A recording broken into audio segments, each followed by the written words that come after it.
Apa yang sebenarnya terjadi di balik pintu apartemen Lula Lafah yang terkunci rapat? Polisi menemukan pemandangan yang mencekam. Tumpukan obat-obatan, alat vape dengan berbagai liquid misterius, hingga tabung gas pink yang mencurigakan. Namun, satu bukti yang membuat bulu kuduk berdiri adalah adanya bercak darah di atas kasur tempat Lula menghembuskan nafas terakhirnya. Jika ini adalah akhir yang ia pilih sendiri, mengapa ada jejak kekerasan di sana? Siapakah yang paling diuntungkan dengan hilangnya nyawa sang selebgram? Mari kita bongkar satu persatu bukti ganjil ini yang mengarah pada dugaan pembunuhan berencana. Assalamualaikum warahmatullahi wabarakatuh. Halo, apa kabar sahabat? Kabar duka meninggalnya Lula Lafah menyisakan misteri yang kian gelap. Olah TKP mengungkap fakta-fakta yang jauh dari kata normal. Hari ini, kita tidak hanya berbela sungkawa, tapi kita akan menjadi saksi mata atas bukti-bukti yang ditemukan polisi di apartemennya. Mari kita analisis, apakah ini murni kecelakaan atau ada skenario jahat yang sedang dimainkan? Investigasi kita dimulai dari lantai apartemen tempat Lula ditemukan tak bernyawa. Sahabat, polisi tidak hanya menemukan satu jenis obat, tapi bermacam-macam pil yang berserakan. Namun yang menarik perhatian adalah kumpulan alat vape dan berbagai botol liquid. Netizen berspekulasi, mungkinkah liquid tersebut telah dicampur dengan zat mematikan oleh seseorang sebelum Lula menggunakannya? Keberadaan tabung gas pink di sudut ruangan juga memicu tanda tanya besar. Apakah gas itu digunakan untuk memanipulasi kesadaran Lula sebelum kejadian fatal itu terjadi? Pemandangan di kamar tersebut tidak menunjukkan ketenangan seseorang yang ingin pergi selamanya, melainkan kekacauan, seperti ada pergulatan batin atau bahkan fisik sebelum nyawanya melayang. Masuk ke bukti yang paling mengguncang nurani dan logika kita, bercak darah di atas kasur Lula Lafah.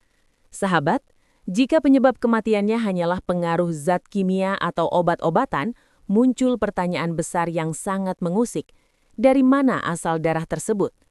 Dalam kasus overdosis atau keracunan gas, tubuh biasanya tidak mengeluarkan darah secara eksternal kecuali terjadi trauma fisik yang signifikan.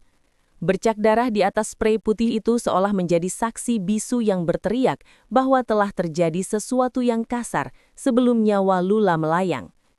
Apakah darah itu berasal dari luka perlawanan ataukah ada benturan keras yang disengaja oleh pihak lain? Polisi kini tengah mendalami pola tetesan darah tersebut melalui analisis forensik. Apakah itu darah yang memuncrat ataukah darah yang merembes pelan? Jika ditemukan bahwa darah itu bukan berasal dari tubuh Lula, maka kita sedang berhadapan dengan skenario pembunuhan berdarah dingin. Netizen mencurigai bahwa Lula mungkin sempat mencoba melawan saat seseorang berusaha membekapnya menggunakan kain yang sudah dibasahi zat kimia, atau saat dipaksa menghirup gas dari tabung pink tersebut. Adanya darah di tempat tidur menunjukkan bahwa kematian ini tidaklah damai. Ini bukan sekadar tubuh yang tertidur lalu tak bangun lagi. Ada indikasi pergulatan yang coba ditutupi dengan rapi. Jejak merah ini adalah bukti yang paling sulit dibantah bahwa ada tangan lain yang hadir di kamar apartemen itu. Tangan yang mungkin saat ini sedang berpura-pura berduka di media sosial. Sahabat, kita tahu bahwa apartemen kelas atas memiliki sistem keamanan yang sangat ketat. CCTV di setiap sudut, kartu akses lift, hingga kunci digital yang tidak bisa diduplikasi sembarangan. Ini berarti, jika Lula tidak dipaksa membuka pintu, maka pelakunya adalah seseorang yang memiliki hak akses. Siapakah yang paling pantas kita curigai? Kecurigaan netizen kini terbelah menjadi beberapa arah. Pertama, sosok asisten atau orang kepercayaan yang tahu persis jadwal dan kebiasaan Lula mengonsumsi obat-obatan. Kedua, sosok teman dekat yang mungkin memiliki dendam tersembunyi atau motif finansial yang sangat kuat. Dan yang ketiga, sosok pria yang belakangan ini dikabarkan memiliki hubungan rumit dengan Lula. Kita harus menyoroti rekaman CCTV beberapa jam sebelum kejadian. Ada laporan tentang sosok misterius yang masuk menggunakan topi dan masker, bergerak sangat tenang seolah sudah sangat hafal dengan denah apartemen tersebut. Orang ini tidak tampak seperti penyusup, melainkan seperti tamu yang sudah dinanti. Apakah orang ini yang menyiapkan alat vape dan liquid maut tersebut? Apakah ia yang sengaja membawa tabung gas pink itu untuk memanipulasi udara di dalam kamar agar Lula tak berdaya? Motif persaingan di dunia hiburan atau masalah asmara yang berakhir tragis seringkali menjadi pemicu di balik kematian selebriti yang tampak wajar. Kita harus bertanya, siapa yang paling tahu kelemahan Lula dan siapa yang paling merasa terancam jika Lula tetap hidup? Sosok yang memegang kunci cadangan apartemen itu kini menjadi target utama dalam teka-teki maut ini. Sahabat, keberadaan tabung gas pink di sudut kamar Lula bukanlah sebuah kebetulan. Tabung ini seringkali dikaitkan dengan zat nitrous oxide atau gas tawa yang jika disalahgunakan dalam dosis tinggi atau dicampur dengan obat-obatan tertentu bisa menyebabkan kelumpuhan saraf seketika hingga henti jantung. Namun dalam konteks misteri ini, muncul kecurigaan bahwa gas tersebut sengaja digunakan pelaku untuk melumpuhkan Lula tanpa meninggalkan bekas memar yang mencolok. Pelaku mungkin sangat ahli, ia tahu bahwa gas ini akan menguap dan sulit dideteksi jika jendela dibuka setelah kejadian. Analisis mendalam terhadap liquid vape dan alat hisap yang ditemukan juga mengarah pada dugaan sabotase kimia. Mungkinkah cairan vape tersebut sudah disuntikkan racun tanpa rasa yang bereaksi saat dipanaskan? Polisi menemukan residu zat yang tidak biasa di dalam alat vape tersebut. Tabung gas pink dan liquid misterius ini diduga sebagai senjata sempurna untuk membunuh tanpa terlihat seperti pembunuhan. Skenarionya sangat rapi. Lula dibuat seolah-olah sedang pesta sendirian hingga overdosis, padahal ada orang lain yang mengatur dosis mematikan itu dan memastikan Lula tidak akan pernah bangun untuk menceritakan apa yang sebenarnya terjadi malam itu.